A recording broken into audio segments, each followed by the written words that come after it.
Hey everybody, it's Scott Steen with winnersandwhiners.com coming to you with the 4th of July version of Today in Sports Betting, man. And it's nice of you to join us. Put down your fireworks just long enough for us to yak about tomorrow's big NASCAR race coming from Indianapolis. And man, I'm joined by two of the best here today. As always, my co-pilot in the right-hand chair, coming from the great state of New York, with the home of the Nathan's famous hot dog eating contest just concluded. He is the one and only Scott Reichel. Scott, happy 4th of July, my friend. How are you? Doing pretty well. It's kind of expected that even in a year as crazy as 2020, some things don't change. And Joey Chestnut lifting the trophy on July 4th is pretty much becoming a cornerstone of the holiday. Yeah, it really is a kind of a tradition in my family as well. And Joey Chestnut once again dominates the field. All-time record. He had 75. Yeah, he got there. And especially speaking of dominating the field, this next guest, man, he dominates so many fields for us here at Winners and Whiners. He's our UFC sniper. He is our esports sniper. And today he's going to do what he does best. He's going to talk about a little bit of NASCAR, coming from the cradle of NASCAR down there in the great state of Mississippi. I went down to the crossroads to find out who's going to win this race. And we bring in Winning Willy. It is the one and only Willy. How are you, buddy? What's going on? I don't think I'm dominating this the Winners and Whiners Cup anymore, but yeah. We're coming for you. We're coming for you. Gaining ground. Lost a little ground, buddy. And just to do our quick recap here, Winners and Whiners Cup, we take the order of the finish, and that is how many points did you get. So, in other words, 6 would be the absolute best you could do with your 3 picks, 1, 2, and 3. Willie currently sits at 223. Scott closing that gap at 238. And I am still bringing up the rear, but making that gap smaller at 271. It is still anybody's race. Wait, so I'm 15 behind Willie right now? We're 15 behind Willie right now. Okay. All right. That's in striking distance. I can work with that. Absolutely. And, Scott, we bragged about it on Monday, but it's such an impressive feat. I'm going to brag about it one more time. As you and I hit the trifecta in last Sunday's Pocono race, our 3 picks went 1, 2, and 3. Not a bad weekend. The day before, they only went 1 and 2, as one of the lesser racers crashed out Eric Jones and put him in 37th place. But he shined on Sunday, 1, 2, and 3, and that will pick you up some ground. Although Winning Willy, not a bad weekend for Willie either. He had the winner on Sunday. He had Keselowski, who ended up finishing top 10, I believe. And Eric Jones. Yeah, they've all finished top 10, right, Willie? I don't even remember, but I think so. I know Jones finished I third. think Jones did Sunday, I think. I remember Keselowski was in the top 10. He went to the pit, so I'm not sure if he finished top 10, but he was in the top 4 with like 5 laps to go. Yeah, at one point we only took 4 racers for the whole weekend, and at one point with about 10 laps to go, our racers were 1, 2, 3, and 4. So we had the superfecta locked in until Keselowski had to stop and get fuel. But so anyway, good day. But you know what? We say it when we lose. We say it when you win. You don't live in the past. You live in the present. And we're going to talk about what's going to happen this weekend as the stop rolls to Indianapolis 500. It is not the Brickyard 400 this year. Scott, what is it? It's the Big Machine hand sanitizer. It's the Big Machine hand sanitizer 400. Now, you guys buy hand sanitizer? I feel like in these conditions, I feel like you kind of have to. No, but I have around the house. It's just a matter of I can't say I've ever heard of Big Machine before, but that's a hell of a name. They should sponsor. If they'd sponsor an arena at some point in the future, that would be a hell of a move. I'm going to show you what I use here. This is my hand sanitizer. I thought that was vodka. One of our local distilleries, actually 2 of our local distilleries, changed their operation, and one of them used to make tequila. That's the one I have. It makes hand sanitizer. With the other one makes vodka. So whenever you use it, it smells like tequila. You walk in my room after I've used it, you're like somebody's spilled some tequila in here. So yeah, that's But when I run out, I'll be looking for Big Machine hand sanitizer. All the burn means it's working, so keep that in mind. Burn means it's working, unless you're talking about STDs. Then yes, that too. At all right, guys. Well, we've got a bit of a wide open field this week, but first of all, let's talk about probably the biggest news coming out of NASCAR, and that is the perhaps one of the best NASCAR drivers of all time, Jimmie Johnson, in that 48 Lowe's Chevy. He's going to be sitting out for a couple of weeks. Scott, want to tell us why? He has the COVID. Has the COVID. Willie, you were kind of intrigued about the gentleman taking his seat. Tell us a little bit about that. Well, they're bringing up their Xfinity driver Justin Allgaier, and I will say he's one of the better Xfinity drivers. I won't say he's just a top tier driver, so to speak, but he also hadn't had the equipment. I think it could be interesting, starting where he is. Certainly worth a sprinkle, maybe at 125 to 1. If you had an extra ducat or two you wanted to toss on Justin Allgaier moving up to good equipment there in that 48 car, might be worth a sniff is all we're saying. So, boys, let's get to it. This is going to be a fun race there at Indy, the 2.5 mile oval, as it were.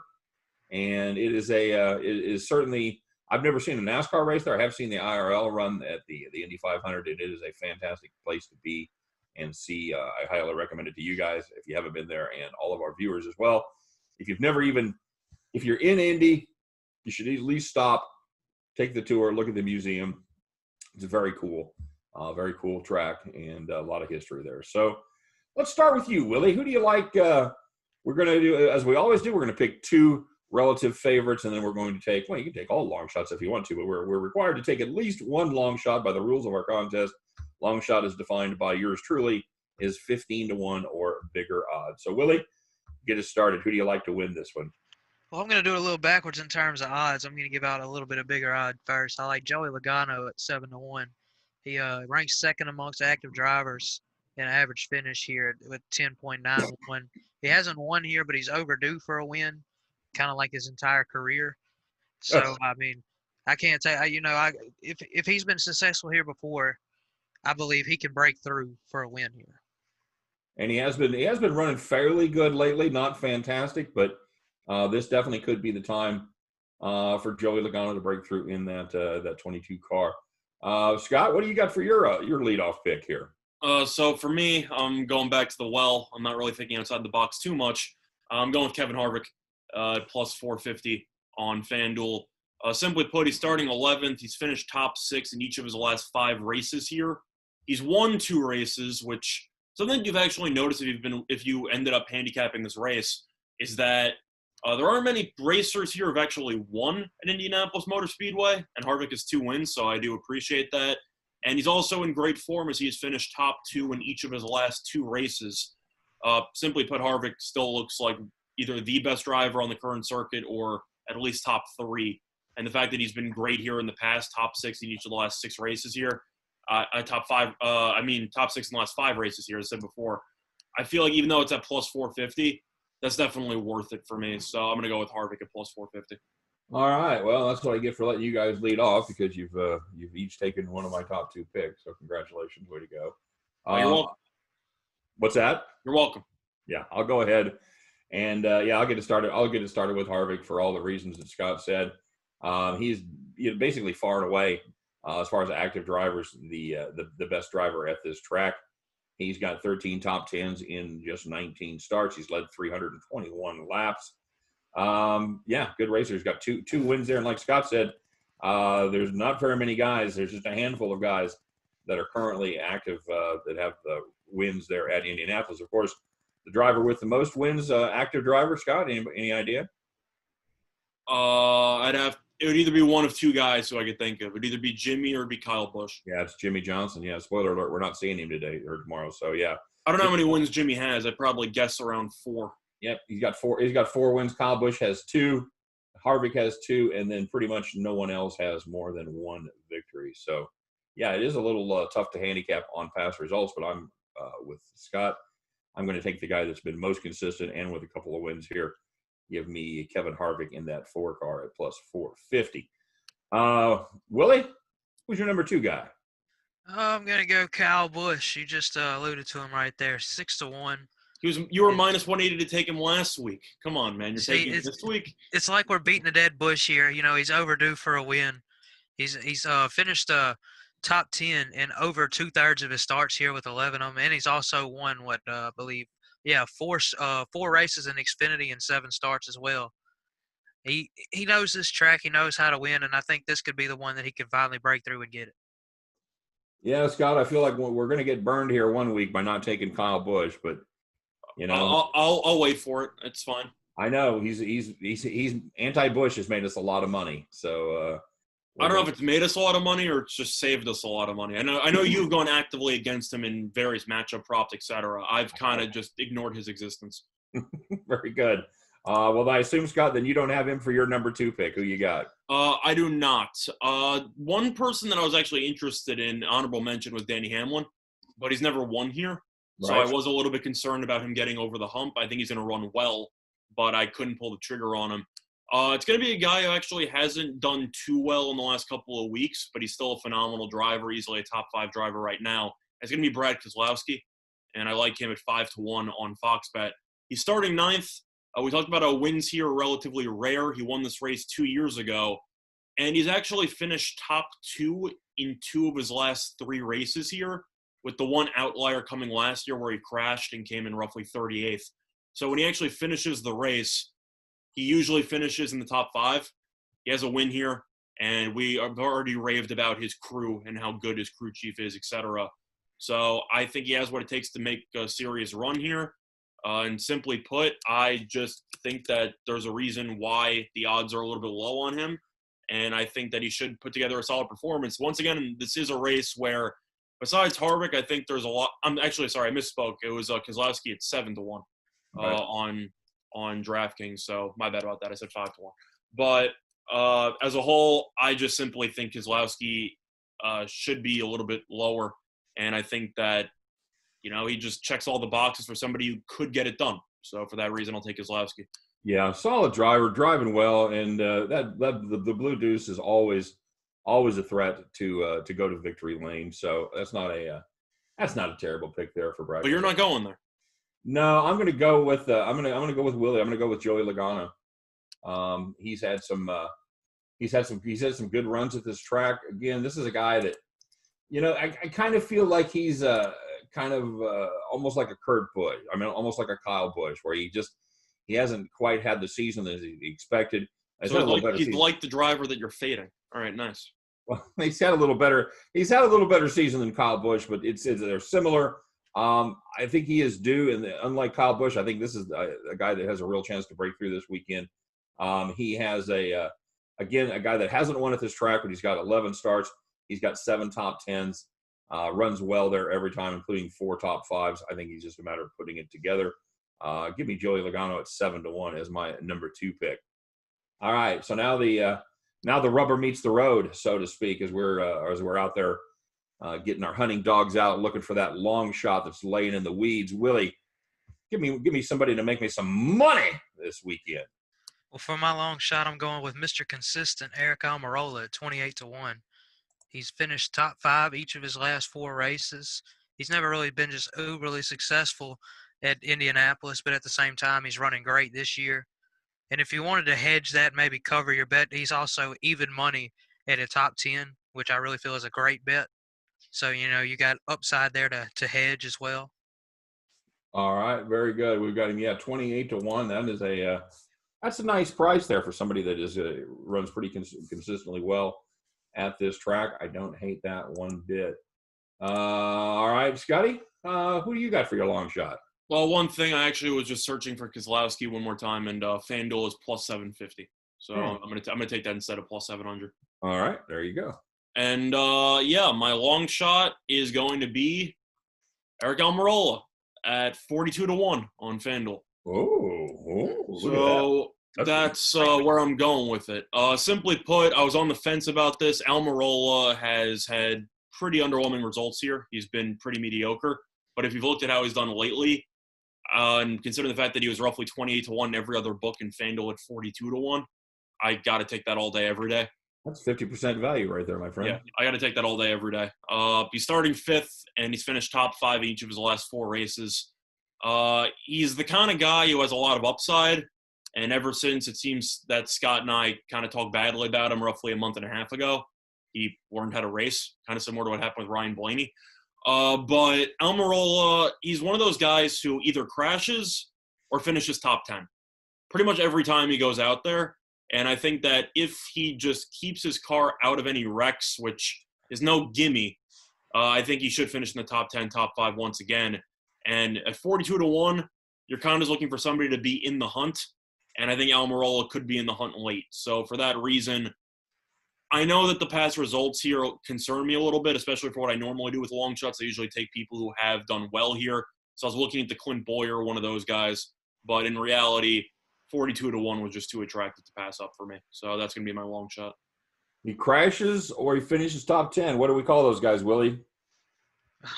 Well, inconsistent. That'd be a good word for it. I was going to say boom or bust, guys. But Wrecker or checker, my friends? Wrecker. That's your signature with you and Stenhouse Jr. All right. And speaking of Stenhouse Jr., no, I'm not taking him. I'm going to look at that 24 car. How about that Byron? DuPont Chevrolet? There's William Byron at 28-1. Not a lot of experience at this track. He's got just 2 starts. He's been good.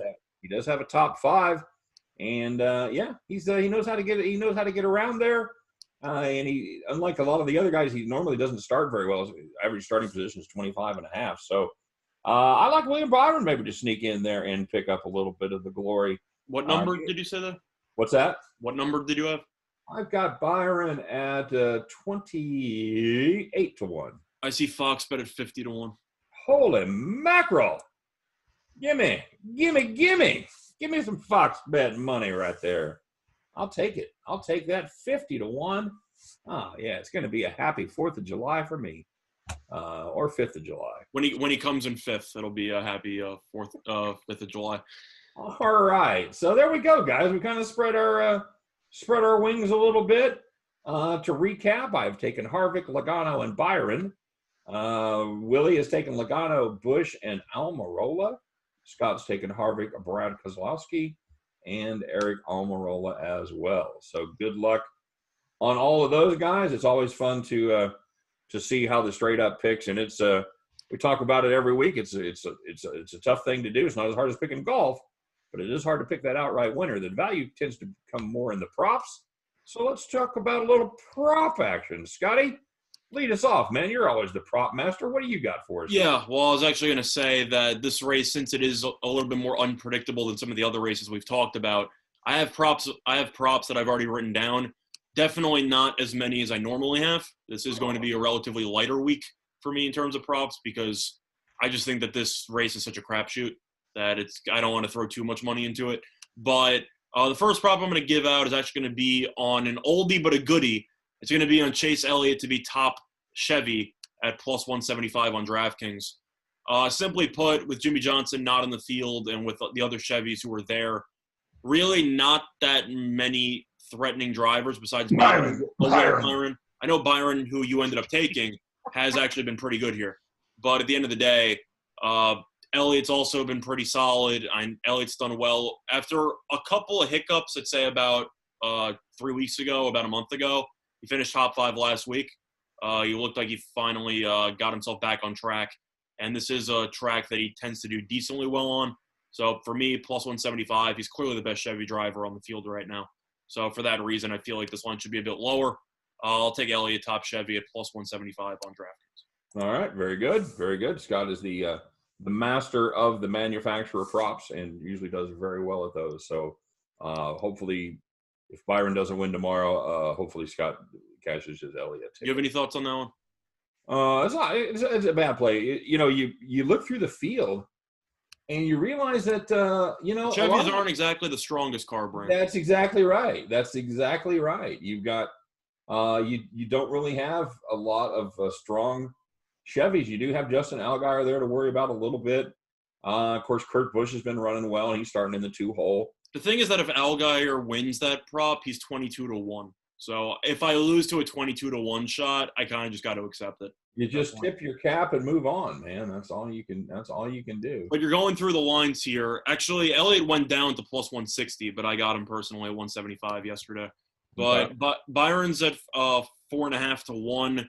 Kurt Busch is at 5.5-1. Bowman's at 6-1.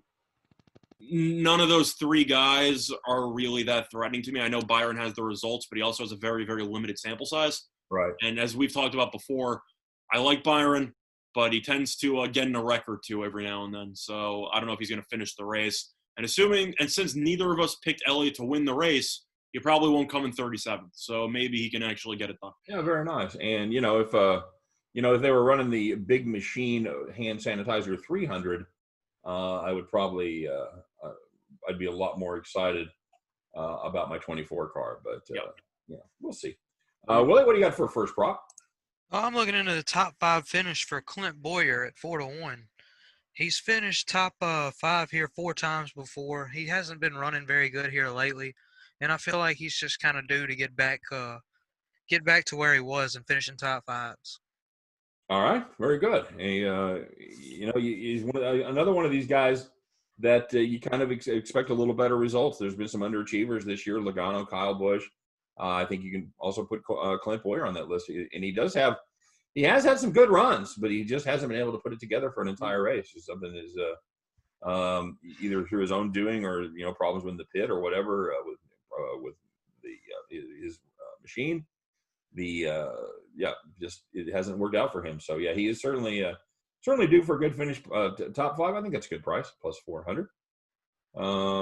Okay, for my first prop, I've got a matchup prop. You guys are going to notice a little bit of a theme here. I've got Harvick over Kyle Busch at minus 139. I'm going to pound this underachieving Busch brother until he proves me wrong, and I think there's nobody better to pound him with than the favorite there in Kevin Harvick.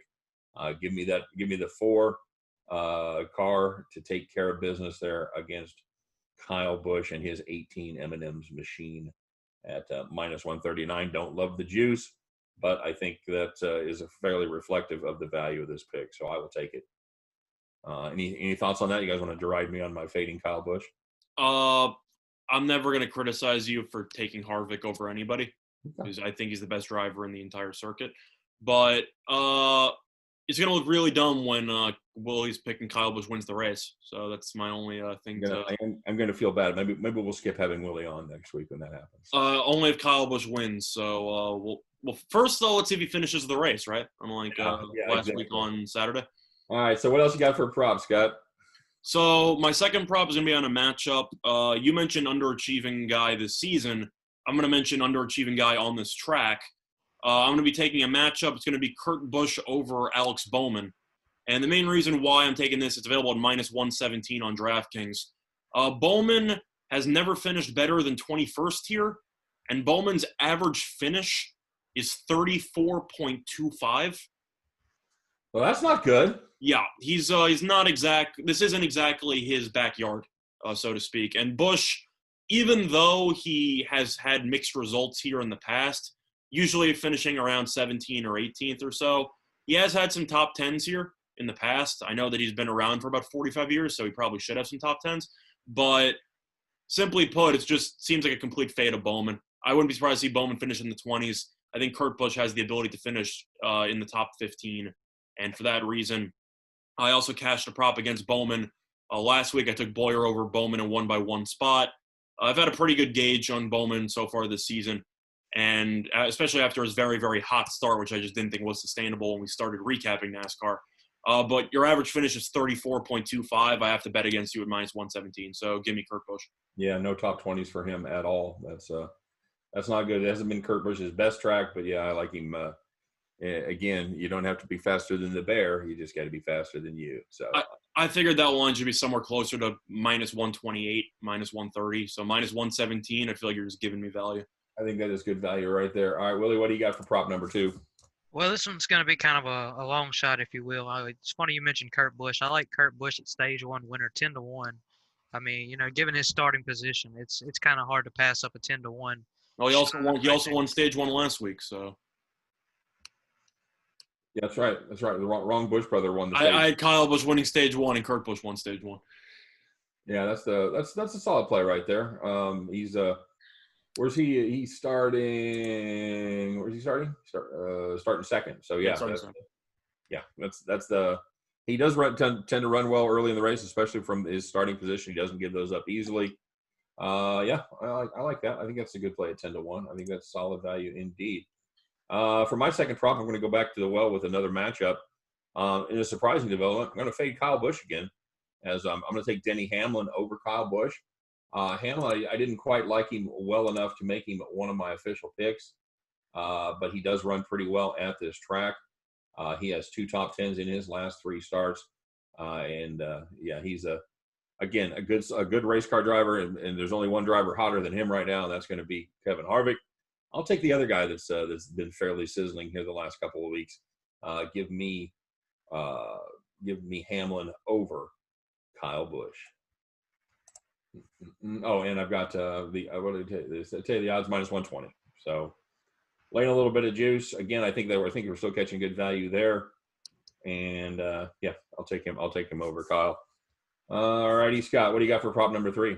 All right. So normally, of course, I give out the Ford manufacturer prop, which I've done pretty much every race that we've done handicapping of. I'm skipping it this week. What? I know, crazy plot twist. The main reason I just don't see any value. Harvick's at +175, Logano's at +350, Keselowski's at +350, and Blaney's at +550. Now I'll toss Blaney out for now because I think it will be those top 3 guys. You're making basically chump change. It's just I just don't see much value. If Harvick wins, you lose money, and if Keselowski I just don't see much value there betting on 3 guys to win. Right. So for me, I'm going to skip it. However, there is going to be one other prop that I'm going to be going to, and I actually did this last week, and it worked for both races, and I made basically a free 2 units. It's going to be the car manufacturer to win the race prop, which I did last week where I doubled down. I like a Ford car to win at +120 on Fox Bet, and I like a Toyota car to win at +155. Simply put, I just don't think the Chevys are that good. I think a Ford's going to win this race, or I think that a Toyota's going to win this race. And I got 2 units on each. Either I'm going to make 0.4 units on a Ford, or if Toyota wins, then I'm basically free rolling for 1.1 units. So for that reason, I'm just going to fade the Chevys. I think a Ford car is going to win, or a Toyota's car is going to win at those respective prices. So that's an interesting bet, considering that you didn't want to hedge with 350 guys to pick up a half unit. I just feel, well, then again, you also have to keep in mind of how much of the field you're actually covering. I understand. For there. Blaney is still a solid driver. He's definitely a candidate to potentially win this that prop. It's just a matter of I feel more confident in backing the Toyotas and the Chevys over a full race than just picking 3 guys out of car manufacturers who can easily get into an accident, etc. You have so many Fords and so many Toyotas who should make a decent run here. And for the Chevys, you have, 1.5 guys? You have Elliott and maybe half of Byron. Right. Like, it's just – the Chevys are so far behind the other 2. It's really not even close. Yeah, and, you don't have a ton of options there on the Toyota side, but you do have 2 very good ones. You got Hamlin and you do have Kyle Busch. So you do get to cover Kyle Busch just a little bit there in case he does have that's why that's why I still think the Ford is going to win the race, which is why the Ford is the favorite to win the race. I mean, it's +105 on DraftKings, but it was +120 on Fox Bet. So I was just shopping around. Ford's basically even money to win the race. That pretty much tells you all you need to know about how good Fords run typically here. And Chevy's to win the race is roughly +400. So, yeah. The odds makers even realize Chevys aren't that good, at least in this current form. Okay. Very good. It's an interesting strategy on the manufacturers. It worked last week, so I'm just trying not to get burned this week. But so far, so good. So I can't complain. I got no beefs. Willie, what you got for your third prop? I actually think there's value in taking Team Penske as the team of the race winner at +250. I feel like when you get an opportunity to group together Keselowski, Blaney, and Logano on a track that all 3 of them have had, been better than the average on, I just feel like, you can't really – it's worth a shot there. I think maybe also taking Stewart-Haas at 3-1 could be worth it as well. But I think just Penske, I really feel like this could be their weekend. And what do you got? What do you got on them? 250. 250 at DraftKings. All right. Penske it is at +250 for Willie's third prop. My third prop, going back to the matchup one more time, and I am going back to Denny Hamlin one more time. This time we're going to fade Martin Truex Jr. And it's going to cost us some ducats, everybody. We're going to lay some serious juice here at minus 160. But this is just not a track that has been a friend of Martin Truex in any way, shape, or form. He's got 15 starts there, just 3 top 10s, 1 top 5, not really a threat in this race at all. Again, give me the second hottest driver on the circuit right now over someone with almost no success at this track whatsoever. We're paying the price, and I think it's a price that's worth it. Give me Denny Hamlin over Martin Truex Jr. at minus 160. Scott, thoughts on that one, Scott or Willie? It's a lot of juice, but in reality, I remember when I was going through the results of some of the drivers here, I was shocked at how bad Truex Jr. was on this track. I knew that he wasn't great going in. I was aware that that was the reality. But the difference between thinking somebody's bad on a track and actually seeing how bad they are on a track, Truex is bad on this track. Yeah. That's just the way it is. I can't really argue with that. It's a lot of juice, but Hamlin, barring an accident, should basically be a lock to finish top 10.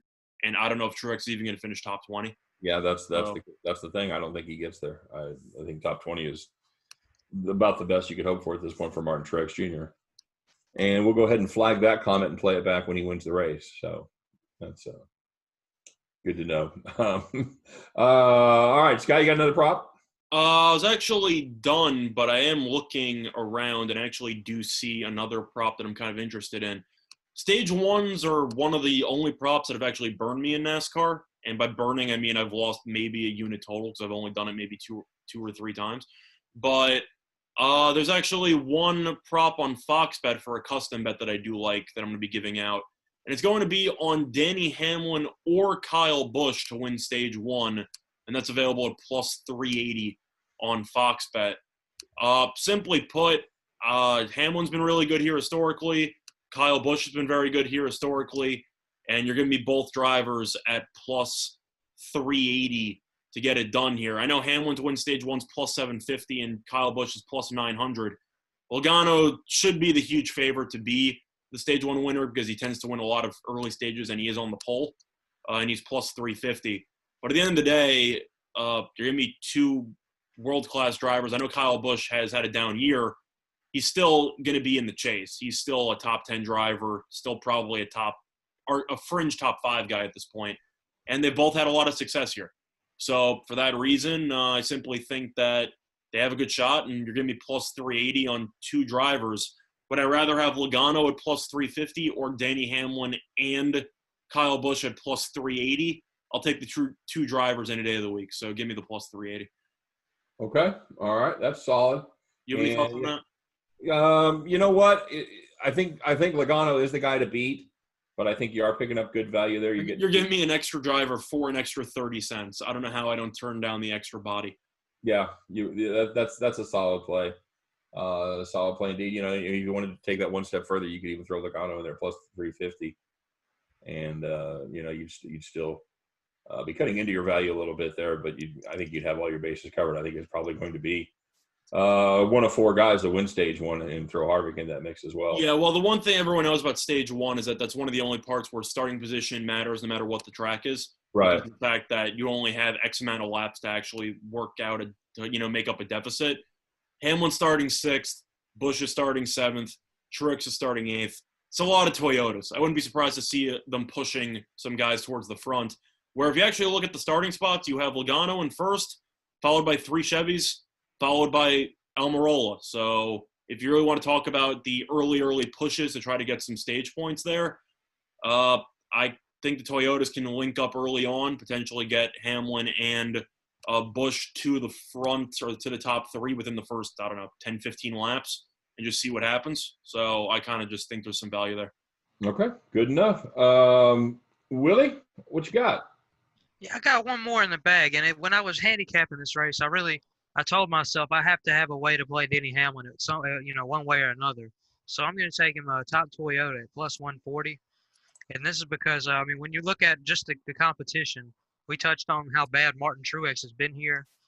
Eric Jones is not that good of a driver on this track as well. It's worth noting that Kyle Busch and Daniel Suarez have both been pretty successful on this track before, but at the same time, given how they've been driving this year, you can't pass up Denny Hamlin there at plus 140 because I mean Christopher Bell and Timmy Hill, they're out the question, and just I love the odds there.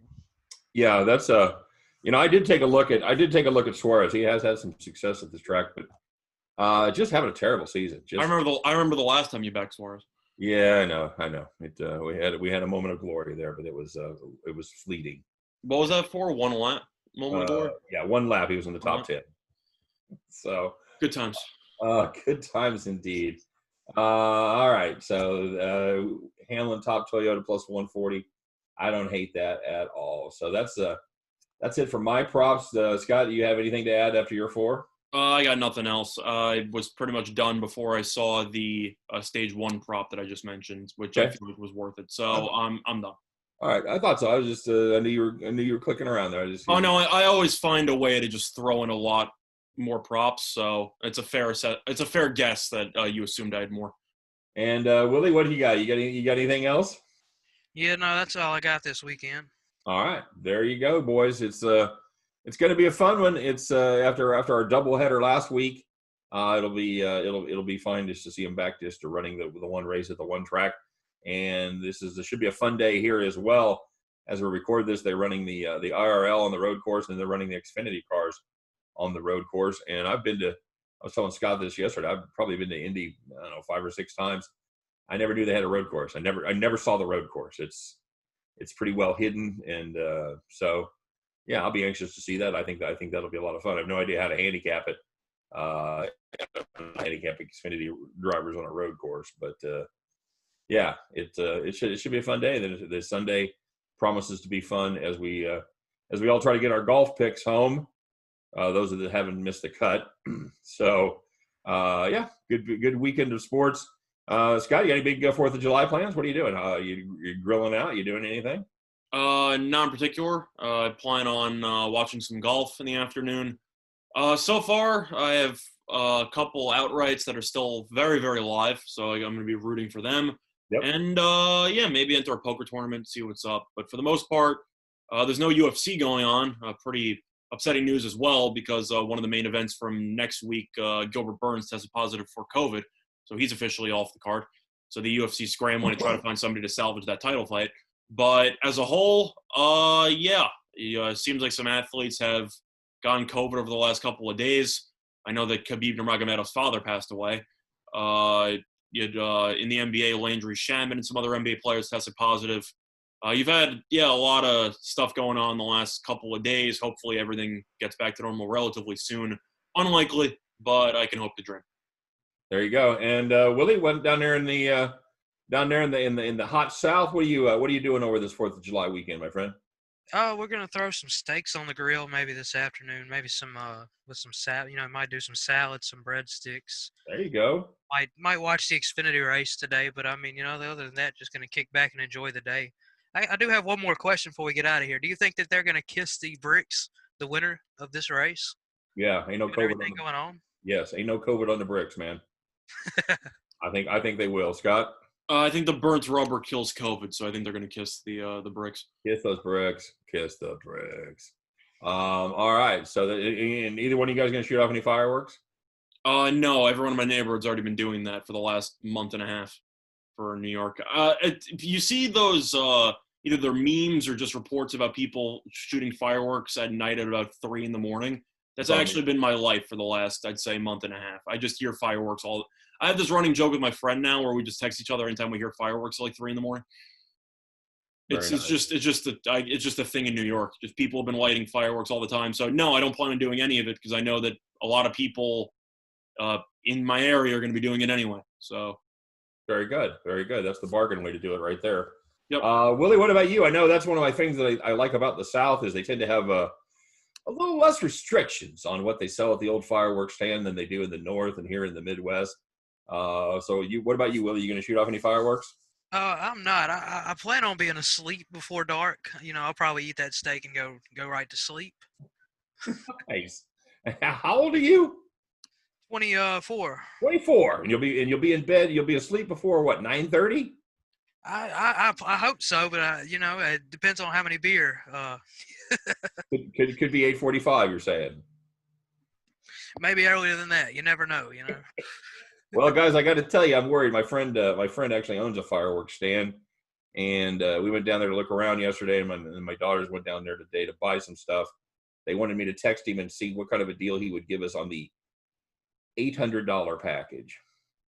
So, I feel like you can get some sparklers or something for maybe $10. Dude, I'm so worried they're gonna come back with $800 worth of fireworks. Although they're probably going to spend $200 or $300, but that's my fear right now that we got this massive box of fireworks to shoot. The only type of firecrackers I was ever used to was the ice cream pops or the ISIS pops in the freezer. If you know what I'm talking about.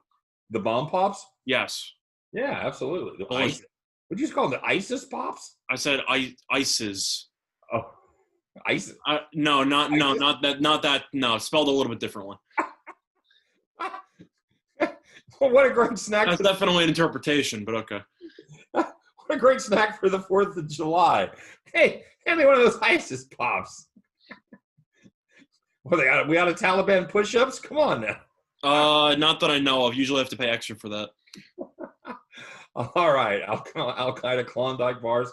Okay, so you're saying like the ICES. I'm talking about, it literally just says firecrackers on it, where you have blue on the bottom, white in the middle, red on the top, and it's shaped like a rocket almost, and you can literally just eat it. Yeah, we always called those bomb pops as a kid. They're called firecrackers. So. No, that's it. That sounds like a stupid. It says firecrackers on the box. I don't know what you want me to tell you. It's not like this isn't a regional thing. This is just what it's called on the box. Willie, what do you call those? What's that? Just I don't really know. We don't have a lot of variety here at our fireworks stand. No. This is an ice cream with the red, white, and blue, and it's shaped. Talking about the Lord, I hadn't seen those things in so long. You talking about the American, look like the American flag popsicles? Yes, it's shaped like a rocket, but it's the American flag. Yeah, what do you call those? Oh Lord, I don't remember. We used to sell them in a place I used to work at, but Okay, so let me ask you a question. Have you ever heard the term? What'd you say that it was? It's a bomb pop. Is it a bomb pop or is it a firecracker? It seemed like I remember them being called firecrackers. And I rest my case. You guys are out of here. I rest my case. Thank you very much. God. I appreciate it. I'll be here all week. Go back and grab your ISIS ice cream. Okay. Yeah. Okay. All right. Well, guys, it's after the video, I'm going to send you a link to the firecracker box just so you can see what I'm talking about. I know what you're I'm going to prove it to you. This isn't my opinion. It's the company that puts it on the box. I believe you. I just think I don't think that's a nationwide thing. So let me ask you a question. If it's in the shape of a rocket, then why would it be called a bomb? Well, why would we call it a firecracker? Because it's shaped like a firecracker that you shoot up like a firework. Well, that doesn't even make a lick of sense. Yeah, it's not shaped like a bomb either. It blows up with flavor. All right, guys. I think this is a good place to leave it. Good luck, everybody, on your picks tomorrow. Let's go out there and make some money. Appreciate, of course, everybody watching. Appreciate these guys, in spite of their lack of knowledge about popular American ice cream. Okay. Scott, thanks for stopping by as always. Appreciate it. Whatever. Yep, it's good to be here. Yeah. Okay. Mm-hmm. Willie, go down there and eat some steaks, buddy. What kind of steaks you got? What cut you looking at there, brother? I think we're gonna do. I think we got a roast, and we're gonna cut our own. I believe we're gonna cut them. Just kind of dice it and shish kebab it. Nice. Okay. All right. Very good. That's kind of.